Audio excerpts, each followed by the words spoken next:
Hi guys! Alright, so today I'm reading Chapter 2 of Rattlesnake Flats from Jack and Annie's Ghost Town at Sundown.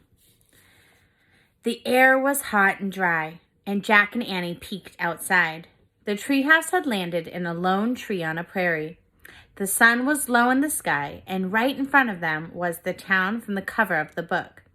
In real life, it looked empty and spooky. To one side of the town was a patch of ground with several tombstones. "That's creepy," said Annie. "Yeah," said Jack. He took a deep breath. "What does our riddle say?"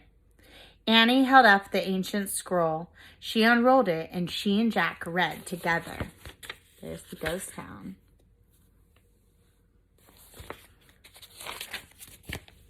"Out of the blue, my lonely voice calls out to you. Who am I? Am I?"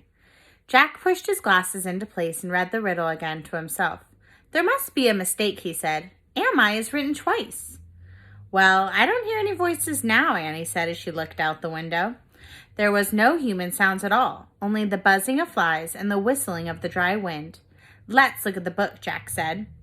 He opened the book. The pages were yellow with age, and he found a picture of the town and read the words beneath it out loud. In the 1870s, Rattlesnake Flats was a rest stop for the stagecoach that carried passengers from Santa Fe, New Mexico to Fort Worth, Texas. When the creek dried up, everyone left. By 1880, it was a ghost town. "Wow, a ghost town," said Annie, her eyes wide.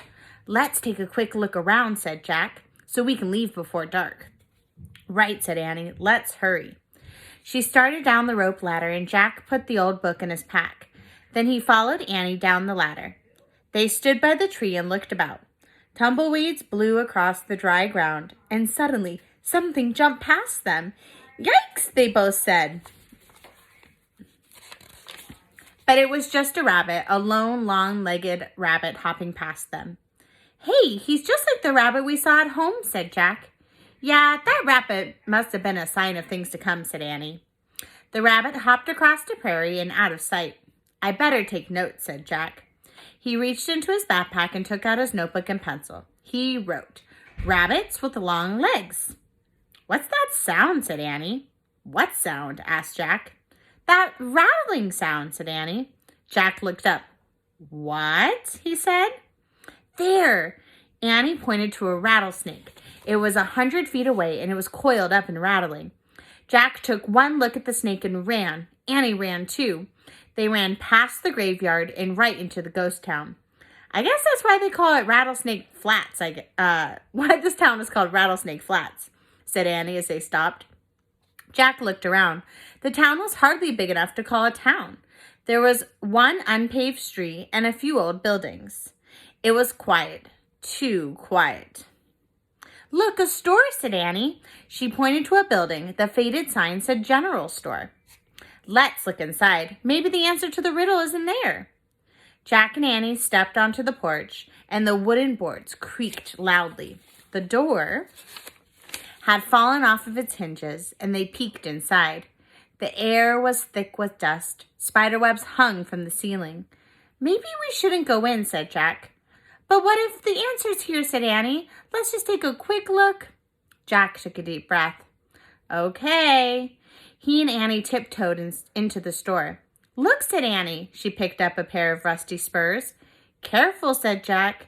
He poked at the other stuff in the store. An old feed sack, a rusted tin cup, and a faded calendar dated 1878.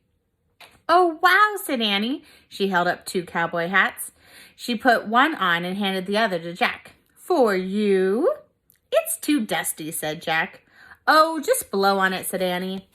Jack blew on his hat, and a cloud of dust rose up. Jack sneezed. "Oh, just try it on," said Annie. Jack put the hat on, and it nearly covered his eyes. "Boots," said Annie. She pointed to a row of cowboy boots on the shelf. "There are even some small ones like our sizes. Here's a pair for you." She handed the boots to Jack. "They're not ours," he said. "I know, but just try them on," said Annie. Jack turned his boots upside down and shook them as hard as he could. "What are you doing?" Annie asked, as she was pulling on another pair of boots. "Checking for scorpions," Jack said. "Jack," Annie laughed. "Oh, just try them on." Jack sighed. He pulled off his sneakers and he pushed his feet into the boots. He pushed and he pushed. The boots were really stiff. Finally, he got his feet inside. Then he tried to walk. Ow, he said. Forget it. He started to pull off the boots. What's that? Annie said. Jack froze. Piano music, said Annie. Maybe it's the voice in the riddle. Come on. Jack threw his sneakers into his backpack and hobbled after Annie. All right, our next chapter is Chapter 3, Player Piano. And I'll read that for you guys tomorrow. All right, bye guys. Have a good night.